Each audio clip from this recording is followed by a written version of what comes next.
Hey everyone, welcome back to our channel TechQuest. I'm back with a new video. In this video, I'm going to be showing you the steps on how you can track a package on Fedex. So I'll be showing you a step-by-step procedure. Make sure to watch this video till the end and follow the instruction as guided.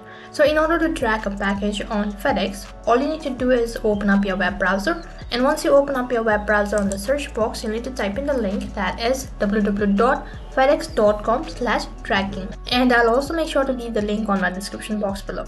So after that, you'll be taken to this kind of interface. Now slightly scroll down. And right in between, you'll be able to see an option as tracking number. Now all you need to do is you need to enter the reference number or the tracking number, and after that click on track. And once you do this, you'll be able to track your package. So in this way, you can track a package on Fedex. And also there are multiple options of tracking. So you can track by reference code or track by TCN or obtain proof of delivery. So you can go on with any of these following options that you like. So that is all for this video. I hope the video was helpful. Make sure to like, share and subscribe to our channel. Thank you for watching.